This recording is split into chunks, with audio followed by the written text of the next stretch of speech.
Hello guys, welcome back to my channel. How are you? I hope you are well. तो आज हम करने वाले हैं, ये मेरे पास एक पेपर है, एक बच्चे से मैंने लिया था 7th क्लास का। ये आईईओ का एग्ज़ाम है, ठीक है। 80th इंटरनेशनल ओलंपियाड एग्ज़ाम इसी ईयर का है। तो इसके आंसर हम डिस्कस करते हैं। तो शुरू करते हैं। वैसे तो ये पेपर बहुत टाइम पहले हुआ था, लेकिन मुझे थोड़ा टाइम नहीं मिला, तो मुझे लगा चलो आज ही कर लेते हैं हम इसे सोल्व। तो जो आपको फर्स्ट जो सेक्शन होता है, आपको पता ही है अगर आपने पेपर दिया है, और अगर नहीं भी दिया तो भी आप ये वीडियो ज़रूर ध्यान से सुनना, क्योंकि आपको मतलब बेनिफिट ही होगा, कुछ नया ही सीखने को मिलेगा।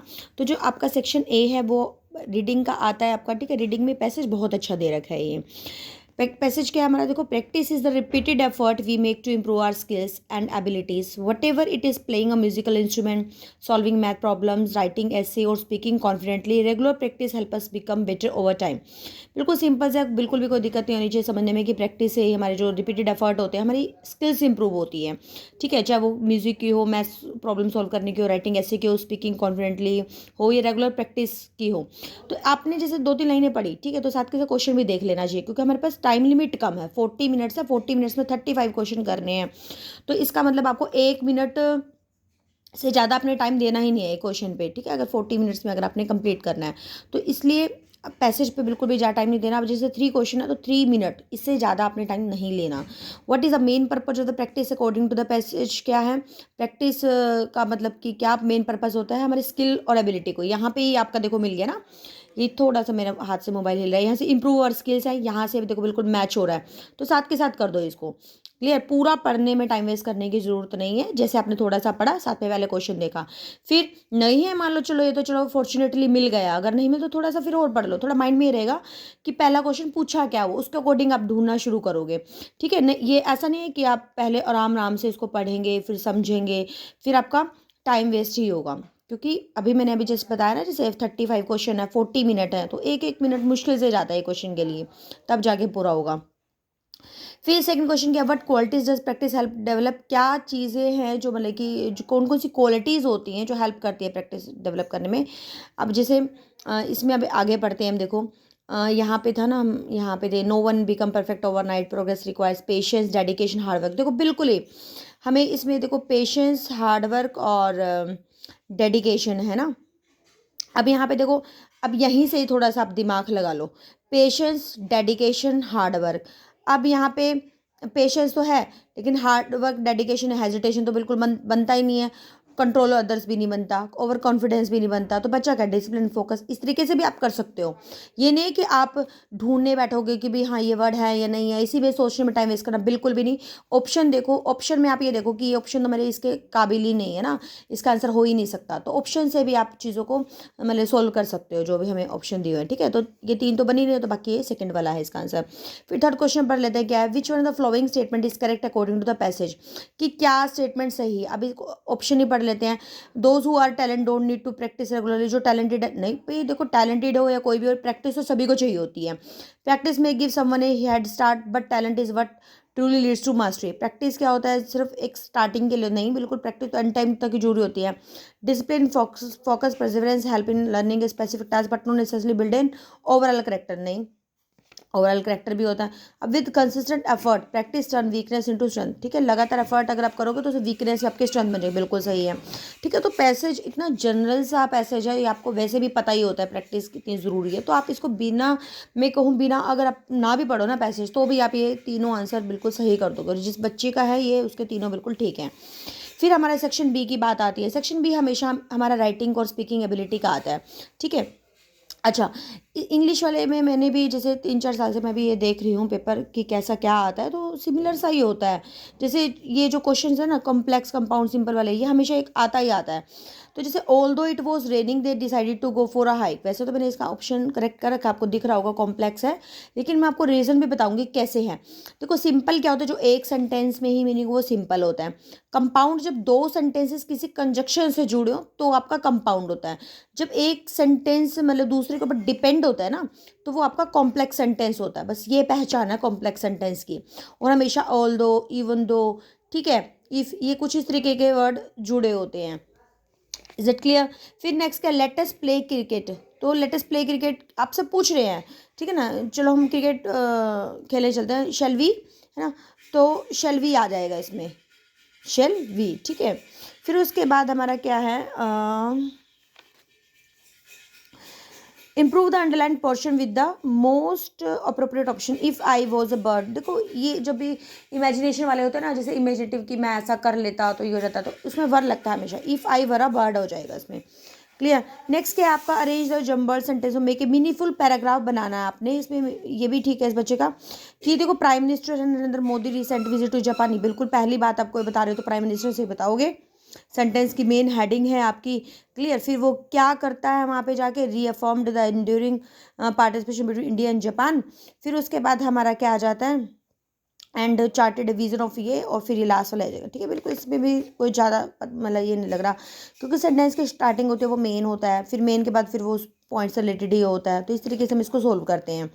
अब देखो, who wrote this beautiful poem, आप ना इस वाले जो वॉइस वाले होते हैं ना, इसमें आप ऑप्शन में ना जाओ, हमेशा कन्फ्यूजन में जाओगे। आप ये देखो, हु वाला होता है तो बाय हुम लगता है, ठीक है, क्लियर। तो बाय हुम इसका मतलब दोनों में से ही होगा। फिर उसके बाद देखो, रोट है, वर्ब की सेकंड फॉर्म है, वर्ब की सेकंड फॉर्म है ना, बस यहीं से क्लियर हो जाएगा, वर्ब की सेकंड फॉर्म है ना, तो वोज वर्ब प्लस वर्ब की थर्ड फॉर्म लगता है, तो वोज वर्ब देखो आप किस में है, इसमें है, इसमें है, इसमें देखो, इसमें ना सेकंड वाले में तो वोज आ जाएगा, ठीक है। फिर उसके बाद राइट का रिटर्न हो जाता है, बाद में ऑब्जेक्ट आपका शुरू में, तो बिल्कुल सेकंड ऑप्शन बिल्कुल करेक्ट है। ये मैंने चैट जीपीटी पे भी सर्च किया था ये वाला पेपर, उसमें ये डी बता रहे हैं, बिल्कुल गलत है, ठीक है, क्योंकि चैट जीपीटी में भी सही आंसर नहीं होते, तो बिल्कुल सही आंसर हमारा इसका बी रहेगा। फिर से देखो, वॉइस हमेशा हर बार एक क्वेश्चन आता है, आपने वर्ब की फॉर्म अगर याद कर किया ना, आपका 100% एक भी क्वेश्चन गलत नहीं होगा। रोट है ना, रोट से क्लियर हो रहा है कि वोज रिटर्न आना है, दैट्स क्लियर। बस इसमें सभी ऑप्शन में से आप इसको अच्छे से एलिमिनेट कर सकते हो। नेक्स्ट क्या है आपका, इनडायरेक्ट वाला, रवि सेड टू मीना, मीना ही है, अच्छा हाँ, इसमें क्वेश्चन मार्क है तो आपका आंसर आ जाएगा, आंसर वाला देख लो सभी में आंसर, ठीक है भाई। फिर हमारा इफ़ लगेगा, क्योंकि आपका वट वैन वाले में ही लगता है, तो इफ़ वाला ऑप्शन आपका जाएगा इसमें। अब इफ़ देखो, इफ़ आएगा, अब इफ़ इसमें है और दो में, ये तो होएगा नहीं जब इसमें इफ़ दे नहीं रखा, तो ये तो पहले में से होगा या तीसरे में से होगा। अब यू मी शी हो जाता है, और है जब हैड हो जाता है रिपोर्टेड स्पीच में, इसमें हैज है, इसमें हैड है, तो हैड वाला ठीक होगा, तो सी होगा इसका करेक्ट आंसर। फिर नेक्स्ट क्या आता है आपका, जैसे चेंज द ऑप्शन विच में इम्प्रूव द अंडरलाइन पार्ट, जैसे गिव ऑन स्मोकिंग, अब ये तो हर किसी का मेरे ख्याल से ठीक हो गया होगा, गिव अप होता है, कोई भी चीज़ छोड़ने के लिए हम गिव अप यूज़ करते हैं। फिर she always dreams of becoming astronaut है, ये भी ठीक होगा, ए वाला तो एन लगता है, सबको पता ही है। He dash miss the train that's why he is late, कि शायद उसकी ट्रेन मिस हो गई होगी, है ना, तो पॉसिबिलिटी है तो माइट आ जाएगा। He will be playing guitar, देखो विल बी आईएनजी है तो फ्यूचर कंटिन्यूअस है, ऑप्शन भी देखने की जरूरत नहीं है, वर्ब की फॉर्म देखकर ही आपको पता चल जाएगा, सी आ जाएगा इसका। I could not attend the meeting, ठीक है, मैं मीटिंग नहीं अटेंड कर पाया क्योंकि मैं अनवेल था, रीज़न है सिंपल है, बिकॉज आ जाएगा। He will carry you soon, soon word क्या है आपके एडवर्ब में आते हैं। वी डिसाइडेड टू पोस्टपोन हो जाए, टू वर्ड आ जाए तो इन्फिनिटिव है, ये भी बिल्कुल एग्जैक्ट सही मतलब कि रूल होता है। Neither of the option seems acceptable, हाँ इसमें है, मतलब इसमें neither of the option seems मतलब एक्सेप्ट, देखो कंजक्शन तो है नहीं है, आप ऑप्शन से देख लो इसको, कंजक्शन नहीं है बिल्कुल भी कि कोई वर्ड ज्वाइन नहीं करना, ठीक है। प्रोनाउन भी नहीं है, प्रोनाउन कहता है ही शी इट, वो प्रोनाउन होता है यू वी दे, कुछ इस तरीके से, ठीक है, या तो एडजेक्टिव में होगा या फिर नाउन में होगा। अब उन इस ऑप्शन में से कोई भी एक्सेप्टेबल नहीं लगता, ठीक है। अभी किसी चीज़ की खासियत तो नहीं लग रही है, अभी किसी भी ऑप्शन में लेके एक्सेप्टेबल नहीं लग रहा, तो ये क्या है, नाउन है आपका, ठीक है, नाउन में जाएगा ये आपका। फिर इसके बाद है fill in the blanks with the correct determinant, इस क्वेश्चन में डाउट हो सकता है क्योंकि मैंने अभी क्रॉस चेक नहीं किया, मैं कमेंट सेक्शन में लिख डालूंगी, ठीक है। इसका वैसे मैंने रह गया है मेरे से करना, कोई बात नहीं, मैं इसमें लिख दूंगी, या तो एडजेक्टिव में से होगा या फिर नाउन में से होगा।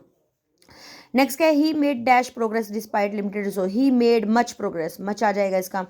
फिर इसके बाद हमारा क्या आ जाता है, the principal was please, please के साथ विद लगता है हमेशा, ठीक है, प्लीज विद योर परफॉर्मेंस आ जाएगा। The proposal was rejected on the grounds of insufficient data, on आ जाएगा इसका। Next these that these those, ये हमारे डेमोन्स्ट्रेटिव होते हैं, ये बिल्कुल इनडेफिनेट में बेटे जो आप इनडेफिनेट जो लगा रखा है ना, इनडेफिनेट का मतलब होता है जैसे समवन, एनीवन, ये वाले होते हैं। रिफ्लेक्सिव में myself, yourself, himself, herself, ये वाले होते हैं। इंटेरोगेटिव में हु वट वैन वाले होते हैं। तो बचा क्या फिर हमारा डेमोन्स्ट्रेटिव, ऐसे भी कर सकते हो। A large number of offices, a large number यार ना आपका आर आ जाएगा, ए भी तो बिल्कुल भी नहीं हो सकता क्योंकि इज और आर इकट्ठे थोड़ी ना आएंगे, ये गलत कर रखा है आपने देखो सोच के, तो इज आएगा फिर आर आएगा। अ लार्ज नंबर ऑफ हमेशा प्लूरल में होता है तो आर आ जाएगा इसमें। एक मिनट में थोड़ा सा इसको करेक्ट कर लूँ, मुड़ा हुआ है ये थोड़ा सा, एक मिनट चलो।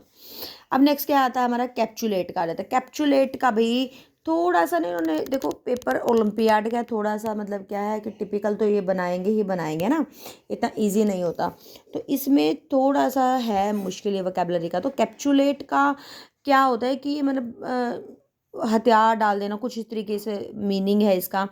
तो इसका जो अपोजिट है, अपोजिट हमें बताना था, एंटोनिम्स बताना था, तो इसका अपोजिट क्या होगा, जीत लेना हो जाएगा, कनकर हो जाएगा इसका, हथियार डाल देना। तो कैप्चुलेट मतलब हो गया, इसका अपोजिट क्या होगा, आपने उस पर जीत लिया उसको, तो कनकर है इसका, ठीक है। फिर उसके बाद हमारा क्या है, कैनी। कैनी का मतलब क्या होता है, थोड़े से जैसे चतुर या उसको बोल देते हैं, ठीक है। तो इसका क्या था, इसका इसका एक मिनट, मुझे कहने का मेरे को फिर मैं भूल गई थोड़ा सा, कहने का इसका ये था कि जो पैसे वगैरह अगर खर्च करता है ना तो ध्यान से करता है। तो इकोनॉमिकल, मॉडरेट, एड्रोइट, ये तो बिल्कुल सिमिलर से ही थे ना, तो इसलिए इस हमें ढूंढना है अपोजिट इसका। तो इन तीनों का मीनिंग सेम है, तो इसका अपोजिट में क्या आ जाएगा आपका, इसमें केयरलेस आ जाएगा। जो पैसे खर्चने में ध्यान रखते हैं ना उसको कहनी बोलते हैं, विवेकी या समझदार इसको बोल देते हैं टाइप से, तो केयरलेस इसका आ जाएगा। तो जुडिशियस का इसमें अगर सिनोनिम देखें तो इसका जुडिशियस का बिल्कुल वाइज आ जाएगा। बाकी तीनों वैसे भी देखो ना, तीनों सिमिलर से हैं, डिफरेंट ही है, तो ऐसे भी थोड़ा आइडिया हो जाता है। तो जुडिशियस का वाइज है। कॉन्कॉर्डेंट का मतलब क्या होता है कि जैसे आप किसी चीज़ के लिए सहमत हो जाते हो, किसी के साथ मेल खाते हो, तो उसका आपने सिनोनिम देखना, तो वो एमिकेबल ही होगा, ठीक है। बाकी तीनों देखो अलग, वॉयलेंट है, डिस्टर्ब, रफ है, इन तीनों का तो वैसे भी सिमिलर से, तो अलग कौन सा ये है, ऐसे भी कर सकते हैं, इनका ये भी तरीका है। फिर जंप ऑन द बैंडवेगन। बैंडवेगन का मतलब क्या होता है कि भाई आपने, इस इडियम का मतलब क्या होता है कि to join others in doing something that is currently popular for fashionable, किसी को ज्वाइन कर लेना, ये इसका बिल्कुल सही है। फिर कट टू द चेस का मतलब क्या होता है कि पॉइंट पे आना बिना वेस्टिंग टाइम के, तो ये आ जाएगा, इसका बिल्कुल सही है। पर्सन जो बिलीव करता है कि भाई पहले से ही भाई मेरे भाग्य में तो यही लिखा है, तो इस तरीके से क्या, तो फैटलिस्ट होता है। फिर जो पब्लिक स्पीकर जो होते हैं उनको ओरेटर बोलते हैं। फिर नेक्स्ट हमारा क्या होता है, प्रिविलेज की स्पेलिंग बेटा ये वाली, ठीक है, डी नहीं आता इसमें। फिर इसमें क्या, when it comes to mathematics she is cut above the rest, better than others आ जाएगा इसका। इस वाले जो क्वेश्चन में क्या है, 3 में तो ++2 था और लास्ट में -2 था, तो उसके हिसाब से हमारा ये वाला ऑप्शन ठीक है, इसका डी करेक्ट है। फिर नेक्स्ट हमारा क्या रहता है, देखो सनंत ने बोला कि रिपोर्टेड स्पीच में ना यूनिवर्सल ट्रूथ हो, तो जो टेंस अगर रिपोर्टेड स्पीच में विल चेंज, अगर रिपोर्टिंग वर्ब में पास्ट टेंस में होगा, बिल्कुल गलत है। देखो क्या होता है, रिपोर्टेड स्पीच में जब यूनिवर्सल ट्रूथ होता ही है ना, तो वो एज अ टीज ही रहता है, चाहे वो रिपोर्टिंग वर्ब पास्ट में हो, प्रेजेंट में हो, फ्यूचर में, किसी में भी हो, क्योंकि टेंस चेंज होता ही नहीं रिपोर्टेड स्पीच का। तो अगर मतलब अगर उसमें यूनिवर्सल ट्रूथ है तो क्लियर।